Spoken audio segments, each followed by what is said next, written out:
Khanpur dam से नदीम रज़ा का सलाम।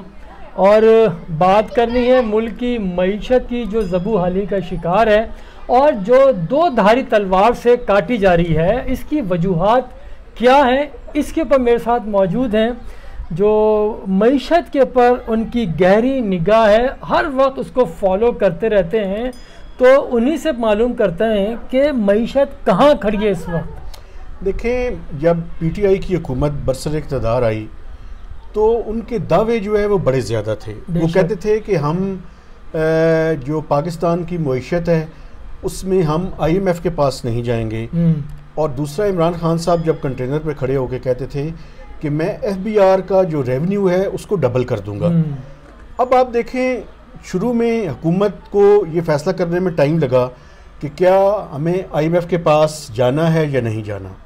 अल्टीमेटली हुकूमत ने फैसला किया कि हम IMF के प्रोग्राम में जाएंगे।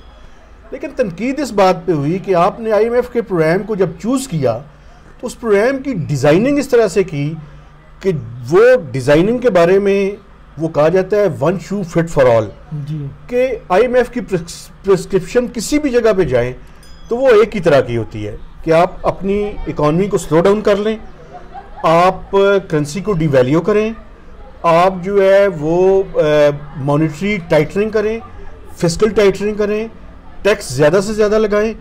जब आपकी इकॉनमी स्लो डाउन होगी तो उसके बाद स्टेबलाइज होनी शुरू हो जाएगी। लेकिन उसका अल्टीमेट रिजल्ट क्या होता है? उसका अल्टीमेट रिजल्ट ये होता है कि बेरोज़गारी में इजाफा होता है, गुर्बत के अंदर इजाफा होता है, और 2 से 2.5 साल के बाद जब मईशत स्टेबल होती है फिर वो उसकी तरफ ग्रोथ की तरफ जो आना शुरू कर देती है। लेकिन पाकिस्तान की बदकिस्मती ये हुई कि हम जब IMF के प्रोग्राम में 1 साल ही गुजारा हमने तकरीबन, तो कोविड-19 जो है वो आ गया, वो आउटब्रेक हुआ। उसके नतीजे में आपको पता है कि पाकिस्तान की मईशत पे बड़े ही बुरे असरात पड़े। तकरीबन 6 माह तक पाकिस्तान में जो है वो मेजॉरिटी जो एरियाज़ थे उनमें लॉकडाउन रहा, और उस लॉकडाउन के नतीजे में मईशत के ऊपर मज़ीद जो है वो बुरे असरात जो है। लेकिन मेहताब साहब, आप तो इसको बहुत करीब से देखते हैं, आपकी एक्सपर्टीज़ में शामिल है ये। लेकिन जो कोविड-19 को हम कहते हैं कि कोविड-19 ने सूरत-ए-हाल को मज़ीद ख़राब किया, लेकिन अब जो ज़मीनी हक़ाइक़ हैं वो तो कोविड-19 से पहले भी बुरे थे, हमारी मईशत बेहतर नहीं थी। उससे मैं समझता हूँ, शायद मैं तो ले मैंने के नीचे की सतही बात में कर रहा हूँ कि कोविड की वजह से जो आपने पेमेंट्स करनी थी वो मौखर हुई, आपके पास डॉलर मज़ीद आया भी है मुल्क के अंदर। सही है। तो हमने वो कहाँ लगाया, उसका हमने इस्तेफादा किया ही नहीं। देखें, बुनियादी तौर पे ये बात आपकी ठीक है कि कोविड से पहले भी पाकिस्तान की इकॉनमी की हालत कोई इतनी अच्छी नहीं थी, लेकिन उस सिचुएशन मज़ीद एग्रीवेट की। मैं आपको मिसाल देता हूँ।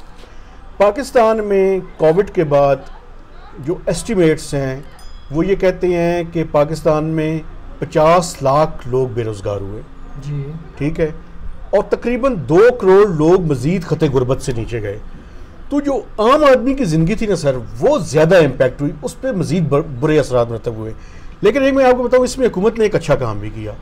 वो अच्छा काम ये था कि आपको पता है कि जो एहसास की मिनिस्ट्री इनकी बनाई और BISP का प्रोग्राम बनाया, उसमें पाकिस्तान के काफ़ी ज़्यादा लोगों तक ट्रांसपेरेंट अंदाज में बैंकिंग सेक्टर के थ्रू उन्होंने वो इमदाद पहुँचाई। लेकिन मैं आपको एक बात बताऊँ, अगर किसी को 12,000 रुपये आप महीना दे दें, वो ज़िंदा तो रह सकता है, लेकिन अपनी बुनियादी ज़रूरियात भी वो शायद पूरी नहीं कर सकता। तो 12,000 रुपये में, अच्छा वो एक तो 12,000 दिए हैं, आपको ये भी इल्म होगा BISP प्रोग्राम था, उसकी जो पेमेंट्स थी वो भी 2-3 माह तक नहीं हुई थी, तो वही जमा करके फिर यहाँ दिया गया। और एक चीज़ और, 12,000 रुपये में बंदा महीना पूरा करेगा, 2 महीने चलाएगा, 3 महीने या 1 हफ्ता? मैं समझता हूँ, देखें, अगर पाकिस्तान में एवरेज जो फैमिली का साइज़ है वो 7 से 8 लोग होते हैं, उनका 1 महीने का खाने का खर्चा भी पूरा नहीं हो सकता। देखें, इसी टाइम में, इसीलिए मैं कहता हूँ कि खत गुर्बत से 2 करोड़ मज़ीद लोग नीचे गए। उसकी वजह ये है, आप ये देखें कि जो इन्फ्लेशन पहले गिरना शुरू हुई थी वो पिछले 2 से 3 महीनों में आपको नज़र आएगा कि फूड की प्राइसेस की वजह से वो दोबारा से बढ़नी शुरू हो गई। देखिए, फूड पे ही मैं आता हूँ ना कि आप जो सब्ज़ी 25 रुपये 30 रुपये किलो लेते थे, कोई एक सब्जी का नाम दे जो यानी कि ट्रिपल फिगर हिंसा जो है उससे नीचे मिल रही हो आपको। आपकी ये बात बिल्कुल ठीक है, और इसी वजह से आप ये देखें कि वो इन्फ्लेशन जो पहले नीचे आनी शुरू हुई थी वो अब बढ़नी शुरू हो गई, और उसकी बुनियादी वजह फूड की प्राइसेस हैं। देखें, बुनियादी तौर पे एग्रीकल्चर सेक्टर की जो परफॉर्मेंस थी वो यानी बहुत बुरी थी। मेजर आपकी क्रॉप्स जो हैं, मसलन आप शुगर केन को देख लें, आप गंदम को देख लें, गंदम की प्रोडक्शन जितनी आपकी थी वो नहीं हुई। शुगर की आप ये देख लें, प्राइसेस के अंदर आलमोस्ट डबल हो गई हैं। आज से 2 साल पहले 50 रुपये किलो थी, अब 100 रुपये केजी के लगभग पहुंच गई है। इसी तरह आप आटे की प्राइस को देखें, आटे की प्राइस तकरीबन डबल से ज़्यादा बढ़ गई हैं।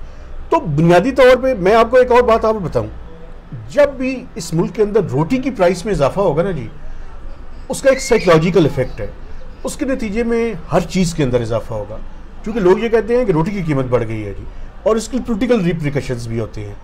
ये जो पीटीआई की हुकूमत इस टाइम गंदम की इंपोर्ट के बारे में इनडिसाइसिवनेस का शिकार है, इसके अल्टीमेटली पोलिटिकल कॉन्सिक्वेंसेस भी होंगे।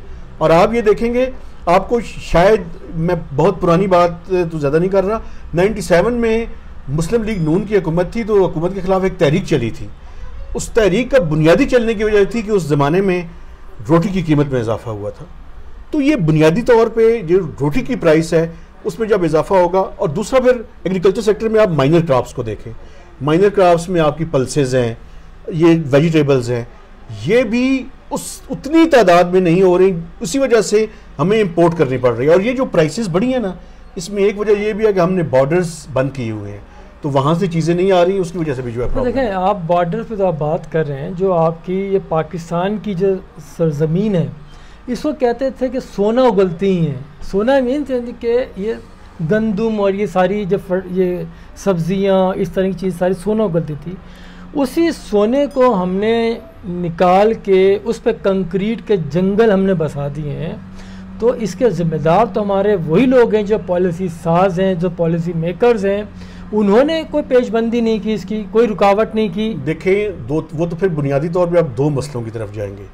एक तो बुनियादी तौर पे टाउन प्लानिंग या सिटी प्लानिंग किसी नाम की कोई चीज़, और दूसरी एक और भी बात है, जब आबादी में इतनी तादाद, बड़ी तादाद में आप इजाफा करेंगे और इतनी तेज़ी से इन्फ्लक्स आएगा, तो उसने कहीं ना कहीं तो लोगों ने ज़िंदा रहना है। और ये रियल स्टेट का जो बिज़नेस है, ये भी पाकिस्तान में आप देखें ना, इसके अंदर इतने बड़े बड़े टाइकून्स शामिल हो गए हैं कि अब मैं समझता हूँ पाकिस्तान में कोई भी बंदा जिसके पास थोड़ी सी भी सेविंग हो, उसको पता है कि उसने अपनी सेविंग्स को कहाँ पे इन्वेस्ट करना है। वो रियल एस्टेट के अंदर इन्वेस्ट कर रहा है, या स्टॉक मार्केट के अंदर, या रियल एस्टेट के अंदर।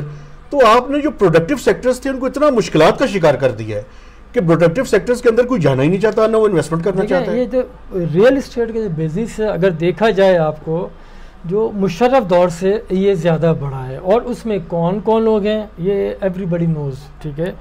तो वो एक चीज़ है, लेकिन हमने जो अपने शहरों को कंक्रीट के जंगल में बदल दिया है, और जो आप कह रहे हैं कि जब इन्फ्लक्स होगा, आबादी बढ़ी तो होगा, बिल्कुल बढ़ता है, लेकिन जो आपकी बंजर ज़मीनें हैं उस पर भी तो आबादकारी की जा सकती है। आप जहाँ कल्टीवेशन है, आप उसी को स्पॉट कर रहे हैं, फसलें तबाह करके वहाँ पे बिल्डिंग्स बना रहे हैं। मैं समझता हूँ इसमें बेहतर प्लानिंग की ज़रूरत है। आप ये देखें कि वहाँ पे सबसे बड़ा जो पाकिस्तान में क्राइसिस आइंदा आने वाला है, वो पानी का क्राइसिस होगा।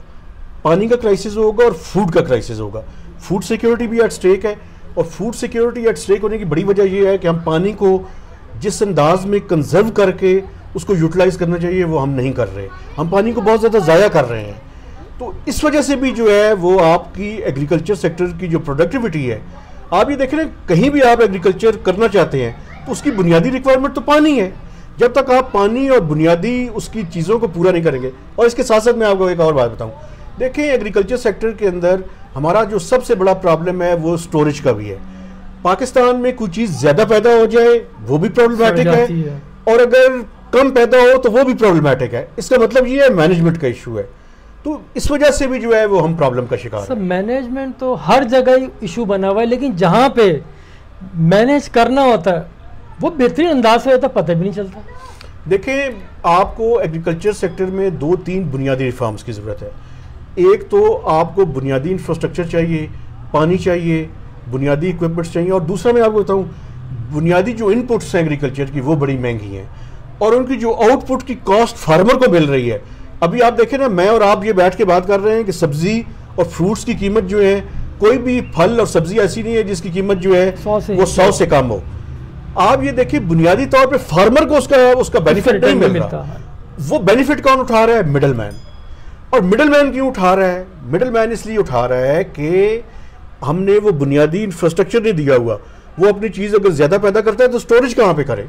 वो स्टोरेज नहीं कर पाता तो वो मिडल मैन को देता है, मिडल मैन उसको एक्सप्लॉइट करता है, एक्सप्लॉइट करने के नतीजे में तो वो मुनाफा कमा रहा है। बात वही है, मेरी बात बहुत बारीक है थोड़ी सी जो ना, कि जहाँ चीज़ें मैनेज करनी होती हैं, जो नामुमकिन नज़र, अगर नंबर्स भी देखें हम, नंबर्स गेम, जहाँ नामुमकिन होता है तो वो मुमकिन बना दिया जाता है, जो मुमकिन है वो नामुमकिन बना दिया जाता है।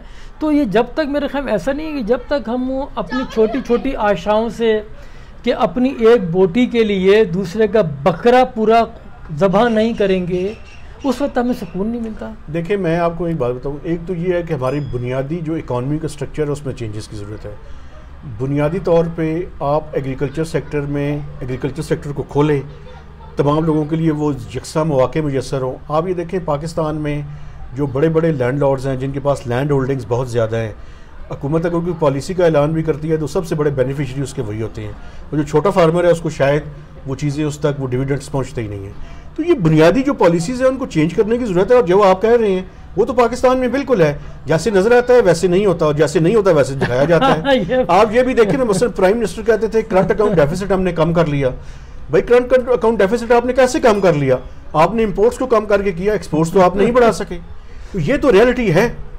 तो ऐसे ही हमें, मेरे ख्याल में जो हमारी ये बातचीत हुई है, और इसी तरह से शायद मुल्क भी चलाया जा रहा है एडहॉकज़म पे, जहां हमें ज़रूरत होती है चीज़ों को बेहतर करने की। अगर चीज़ें बेहतर होंगी तो आवाम सुख और चैन से बैठेगी।